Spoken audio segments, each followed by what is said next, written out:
Good morning, class. Today in this lecture talk, I'm discussing with you first year BSc Biotechnology, second semester, paper 2, microbiological methods, 5 marks important questions for your internal test. Okay. So your first question, explain construction and working principle of autoclave. Before writing about autoclave, first you need to define what is sterilization and what are the different methods available in sterilization, and then explain this particular autoclave. Okay, now let us go through the definition of sterilization. Sterilization is defined as a process by which an article, surface, or medium is freed of all living microorganisms, either in the vegetative or in the spore state. Okay, you can write this, or in simple way you can write a process of killing all type of microorganisms by using physical method, chemical method, radiation method, or even physicochemical method. You can write that also. Okay. Further, any material that has been subjected to this process is said to be sterile. Okay, now let us go through sterilization by steam under pressure, which is the major concept of this particular autoclave. Here, pressure steam sterilization is carried out in laboratories with the help of an apparatus called autoclave. I hope you have seen this autoclave in your microbiology laboratory. Okay, if you don't have a autoclave, we can also work with pressure cooker, okay, which works similar to that of the autoclave. And pressure cooker is made up of stainless steel or aluminum, in which sterilization is achieved with saturated steam under pressure. Okay, that is simple home version of autoclave is pressure cooker. Pressure cooker can be used in laboratory for routine work as an alternative to autoclave. It works on saturated steam under pressure. Okay, now let us look at this autoclave instrument. I hope you have seen this, right? Let me go through the label of this autoclave. Here you could see water, and this is the heating element or heating coil, and this is the outlet. Okay, and this is the inlet to put water, and also you can say water level indicator. And this is the resting plate to place the perforated basket or perforated vessel. And this perforated vessel is um, made up of stainless steel, and this perforation is for the exchange easy circulation of the steam from the bottom to the top. Okay, and the autoclave body, which is made up of gunmetal, which is double walled metallic vessel. Here you could see the pressure lock. Okay, then this is the outer lid. You can see here the pressure gauge, then safety valve, pressure uh, uh, steam valve, and pressure gauge can also be seen here. So this is about the structure of the autoclave. As I told here, the body which is made up of gunmetal, which is double-walled metallic vessel. Okay, and when you see this particular autoclave, one end which has opening, which is fitted with tightly closing door, because very high pressure will be built inside. So we need to close this outer lid by using proper pressure locks. The opening is meant to keep the materials to be sterilized, and the lid or door is provided with pressure gauge to measure the steam pressure. And at the top, there will be a safety valve to permit the escape of steam from the chamber, and it is necessary to prevent explosion of the chamber. And also you could be able to find the exhaust valve to let the steam escape from the bottom of the inner chamber. All right. The materials to be sterilized are kept loosely in this perforated basket, provided with holes all around for easy circulation of the steam. Okay. Further, it is most desired apparatus used for sterilizing the solid and liquid media for the microbial culture. Okay, and here you could place only the heat stable liquids, okay, which are heat resistant equipment and instruments like which is withstand to high temperature, okay, temperature and pressure, and other things like glassware, rubber products, and surgical instruments, tissue culture bottles, glasswares like pipettes, pretty plates, a conical flask, culture media, etc. can be sterilized through this autoclave. In autoclave, steam pressure is built up to 15 lbs per square inch at 121 degrees Celsius for about 15 minutes. You know this better, right? That's the main principle behind autoclave. In an autoclave, sterilization is done primarily by high temperature, moist heat, and not by the pressure. Okay, in this particular autoclave, what happens? A very high amount of heat energy is transferred from the steam and can heat an object 2500 times efficiently than hot air oven. Okay, out of the same temperature. In hot air oven, you are going to use the temperature around up to 180 degrees Celsius, right? But here for 121 degree only, you are going to sterilize all the article, which will be totally free from all type of bacterial organisms, fungal organisms, even the article will be totally free from any kind of spores. Okay. So if you want, you can take a screenshot and you can go through this particular explanation of the construction of the autoclave. Okay. Further, as I told you already, here you could see in detail about all information.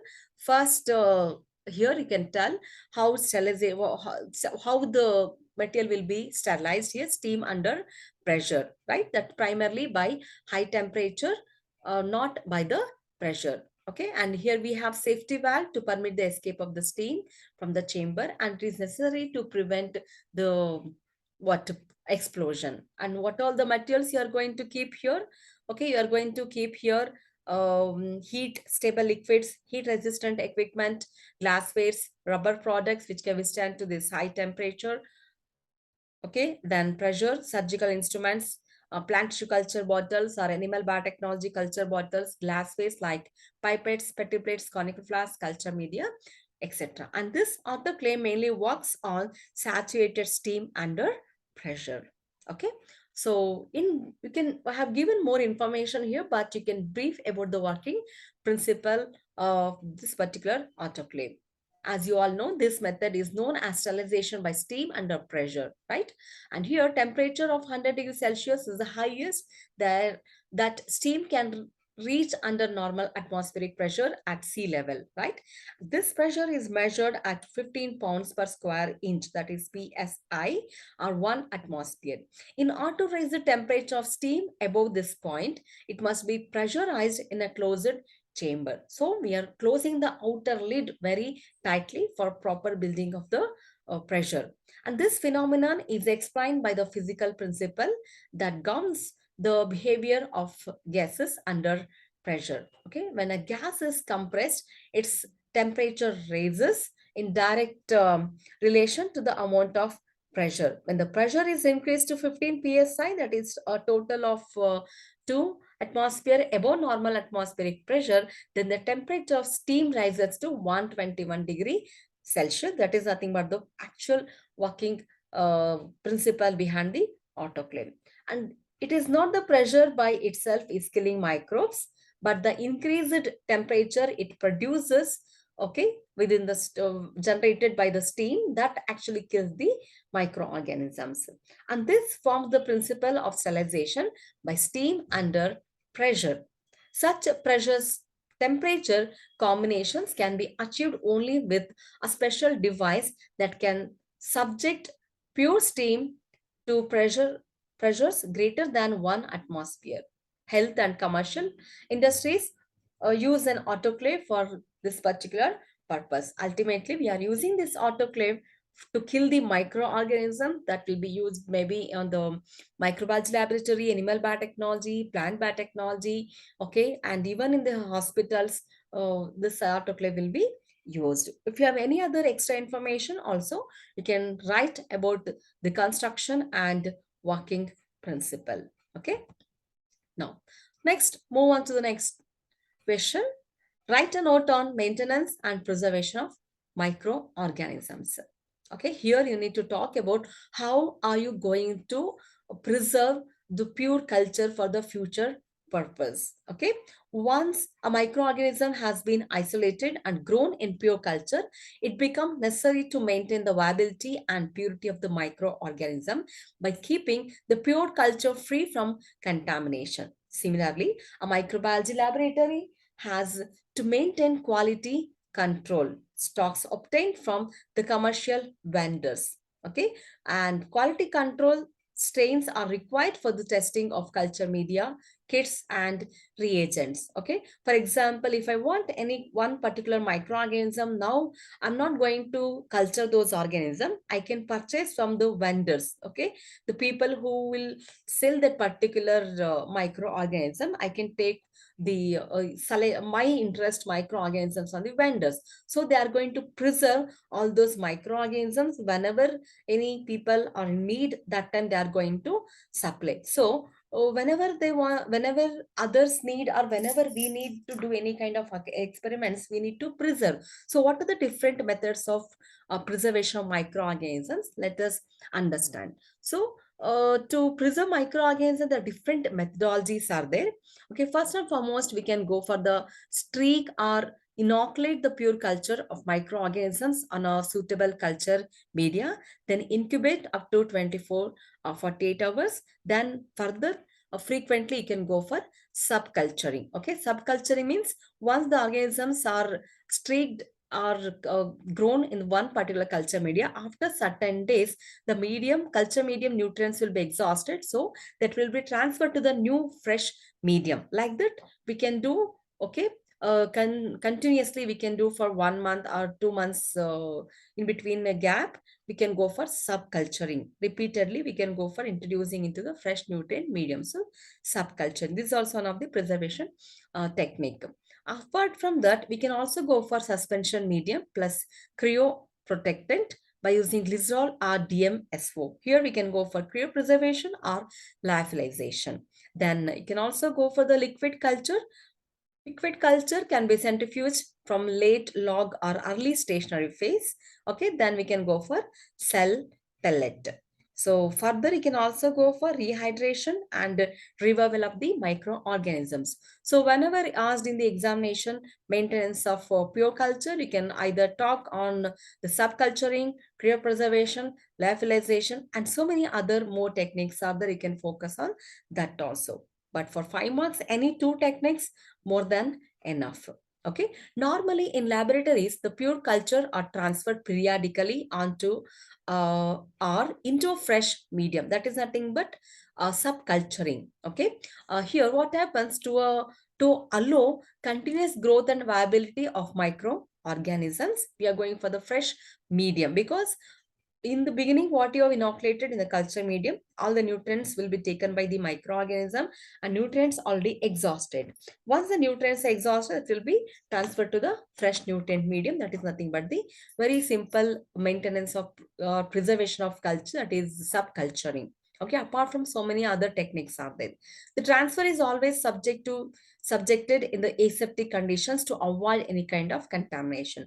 I hope you know the meaning of aseptic. Septic means contamination, aseptic means absence of contamination or infection. Since repeated subculturing is time consuming, it becomes difficult to maintain a large number of pure cultures successfully for a long time. In addition, there is a risk of genetic changes as well as contamination whenever you go for frequent inoculating into the fresh nutrient medium. Therefore, it is now being replaced by some modern methods that do not need frequent subculturing, and also we can avoid frequent contamination. Okay, some of those methods like refrigeration, you can preserve your culture in the refrigeration. Okay, paraffin method, cryopreservation, and lyophilization. Lyophilization is nothing but the freeze drying. Okay, any two technique you can explain in detail for 5 marks. Then you can also talk about here refrigeration. Pure cultures can be successfully stored at 0 to -4 degrees Celsius in refrigerators or cold rooms. And this method is applied for a short duration, that is 2 to 3 weeks for bacteria and 3 to 4 months for fungi, because the metabolic activities of the microorganisms are significantly slowed down but not stopped in the cold condition. Thus, Their growth continues slowly and nutrients are utilized and waste products are released into the medium. This finally results in the microbes' death after some time. Okay. Either you can also go through paraffin method. Here, preservation of organisms by overlaying culture medium with mineral oil is a simple and economical method of maintaining pure culture of bacteria and fungi. For example, PDS lands may be overlaid with sterile mineral oil and stored at room temperature for the longer term storage of fungi. So these are some of the very easy method of maintenance of pure culture, preservation of pure culture for the future purpose. Okay. Further, let us also go through cryopreservation. Here we are going for the freeze drying. We are freezing in liquid nitrogen at minus 196 degree Celsius or in the gas phase above the liquid nitrogen at minus 150 degree Celsius. And this helps the survival of pure cultures for long storage times. In this method, the microorganisms of culture are rapidly frozen in liquid nitrogen at minus 196 degrees Celsius in the presence of stabilizing agents such as glycerol or dimethyl sulfoxide, okay, that prevent cell damage due to the formation of ice crystals and promote cell survival, and also that can be used for the preservation techniques or maintenance of pure culture. And next one, we can focus on lyophilization. That is nothing but freeze drying. Most microorganisms may be successfully stored after lyophilization by exposing to the freeze drying. Freeze drying is a process where water and other solvents are removed from a frozen product via sublimation. Okay, this sublimation occurs when a frozen liquid goes directly to a gaseous state without entering a liquid phase. Okay, so for 5 marks, this much information is more than enough, I think. Further, let's go through what is staining. Adenota structural stains. Here, first define what is staining. Okay, well, if time permits, you can also talk about what are the different types of staining techniques and later focus on structural stains. Staining in microbiology can be defined as technique which is used to enhance and contrast a biological specimen at the microscopic level, right? Biological specimen means that may be bacteria, fungal organisms, okay, any other organisms. Stains and dyes are used to highlight the specimen at the microscopic level to study it at higher magnification for to understand their morphological structures, right? That is shape, arrangement, histopathological studies, and diagnostic purposes. So this is about what is staining information. If you have any other further information, you can also write about staining. Now let's focus on structural stains. That is nothing but special stains. Okay. There are a variety of staining procedures used to identify specific external or internal structures that are not found in all bacterial species, such as capsule stain and flagella stain. Okay, many structural components of bacteria, such as flagella, capsule, wall, spores, etc., cannot be distinguished by the simple staining methods by using one particular stain. Okay, special staining procedures are necessary to visualize them and are called structural stains, where we are going to observe the different types of structures. Okay, see what was the question asked? What is staining? Adenota structural stains. So adenota structural stains means you can talk about capsule staining or maybe a flagella staining or endospore staining. Any one technique you explain, that is more than enough for your 5 marks. Here I have written capsule staining. Here I'm not going through in detail about the capsule staining. Please go through this, whatever I have given here, the capsule staining. You can take screenshot or you can also refer notes. Okay, I probably very shortly I'm going to put these notes in the description box. Please go through those notes. Okay, so you can write about capsule staining, their procedure, how are going to perform the capsule staining. Okay, you can take here the screenshot of this procedure of capsule staining. Any one method of structural stain is more than enough. Okay, Then you can also write about flagella staining. Okay, write why we are doing this flagella staining, and also write about this flagella staining procedure techniques. Okay, please take screenshot, or you can also go to the description box. I'll give you the answer over there. Okay, flagella staining. Okay, this is about the procedure of flagella staining. Next, we can also write in structural stains endospore staining. Okay, first tell what is this endospore, then write about the principle, then go through the procedure and result. Okay, and observation also we can write over there. Okay, this is about endospore staining. You can take screenshot and you can refer this one. Okay, here you can see the procedure and the observation. Okay, can also mention there as result. This is about endospore staining. Okay, I hope you understood, right? So for all these answers for which question, what is staining? Add a note on structural stains.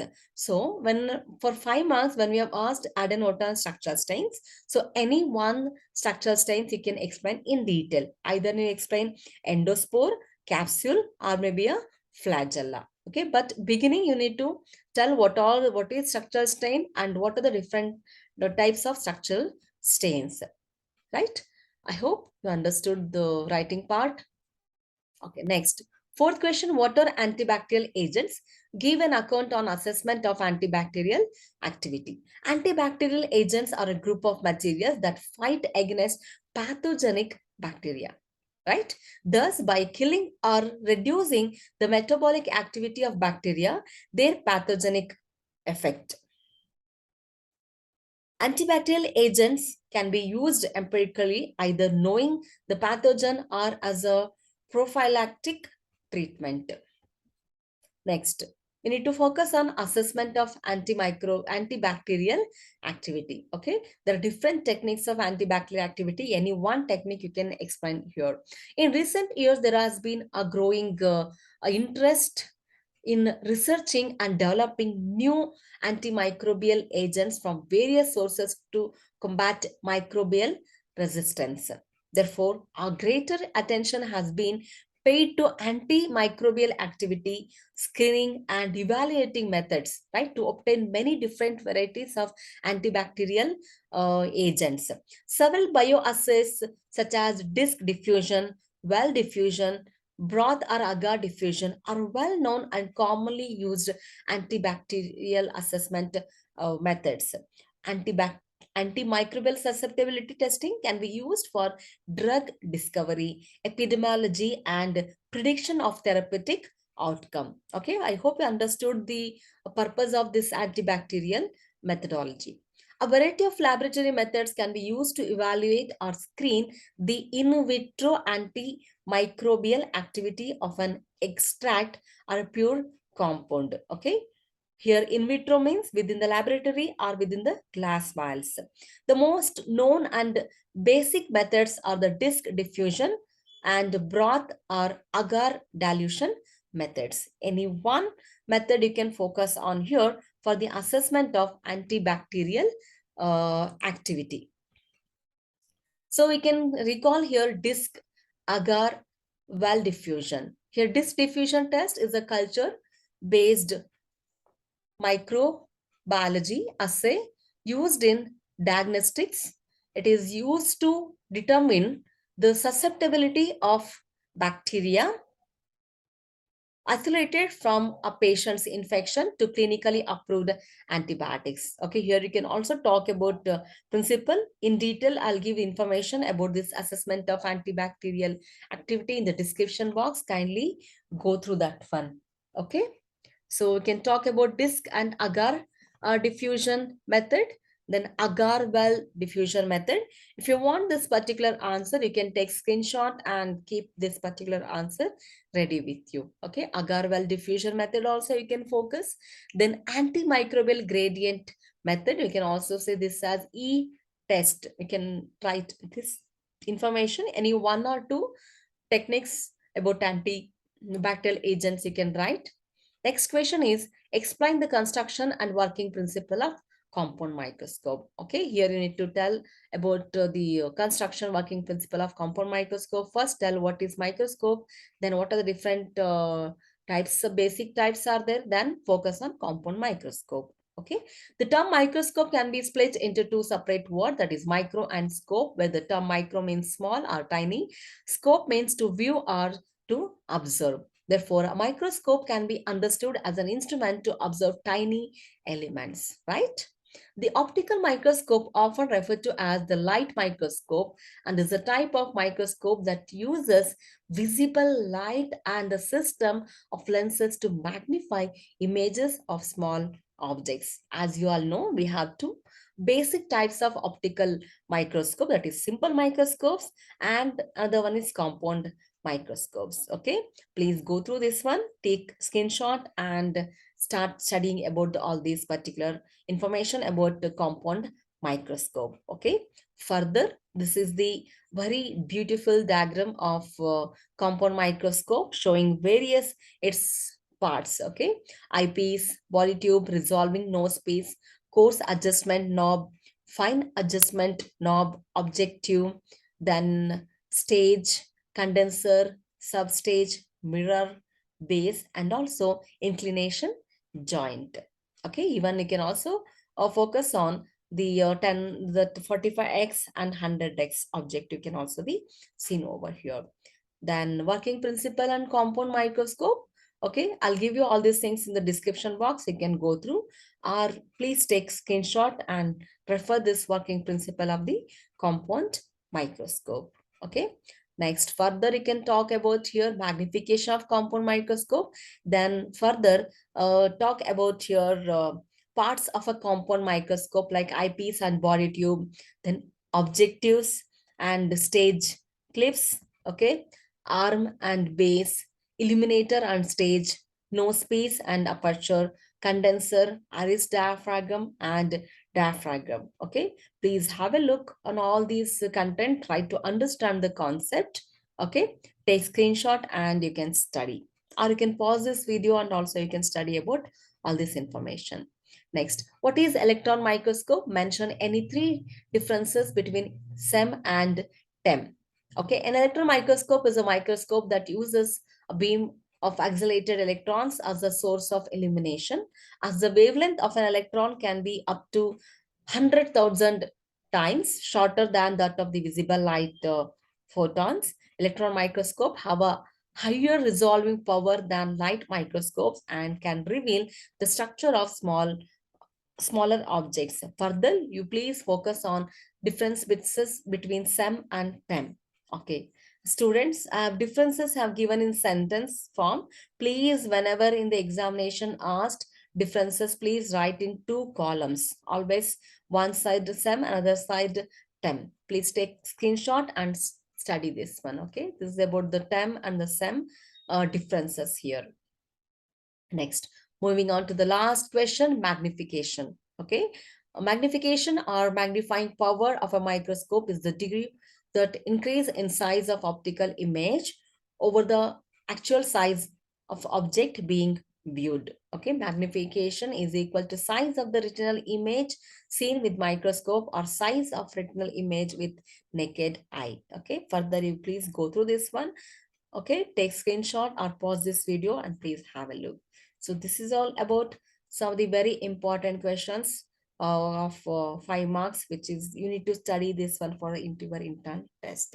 I hope this video will be very useful for you, and you are going to go through all this information and you'll be using this in your microbiology paper, right? Okay, all right. Thank you everyone for watching this video. I, Dr. Pratibha K, signing out for the day. Stay tuned with me. Thank you.